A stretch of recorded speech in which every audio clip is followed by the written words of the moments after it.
आत्मौपं येन सर्वत्र समं पश्यति योऽर्जुन सुखं वा यदि वा दुःखं स योगी परमो मतಃ.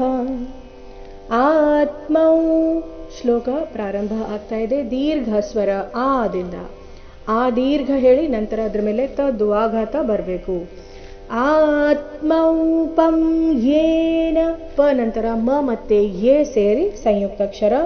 ಪಂ ಯೇನ ಸರ್ವತ್ರ ವ ಮೇಲೆ ತದ್ವಾಘಾತ. ಸಮಂ ಪಶ್ಯತಿ ಯೋರ್ಜುನ ಸಮಂ ಪಶ್ಯತಿ ಪ ಮೇಲೆ ಆಘಾತ ತೀರಸ್ವ.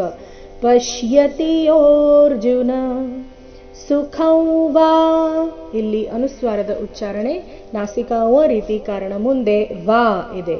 ಅವರ್ಗೀಯ ವ್ಯಂಜನ ವ ಬಂದಿದೆ. ಸುಖಂ ವಾ ಯದಿ ವಾ ದುಃಖಂ ಯದಿ ವಾ ದುಃಖಂ ಇಲ್ಲಿ ದುಃಖ ಇಲ್ಲ ಏನಿದೆ ದುಃಖ. ದುಃಖ ಮೊದಲು ದು ಅಲ್ಪ ಪ್ರಾಣ ನಂತರ ಖ ಮಹಾಪ್ರಾಣ. ದುಃಖಂ ಸ ಯೋಗಿ ಪರಮೋ ಮತಃ ಸ ಯೋಗಿ ಪರಮೋ ಮತಃ. ತುಂಬ ಸರಳವಾಗಿದೆ ಕೊನೆಯ ಚರಣ, ಎಲ್ಲಿಯೂ ಆಘಾತ ಇಲ್ಲ.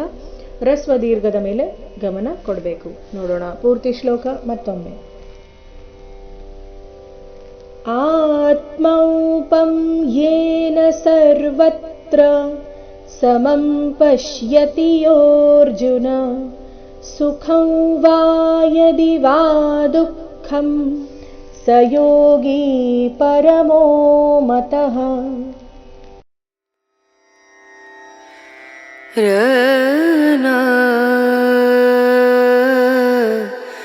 ರ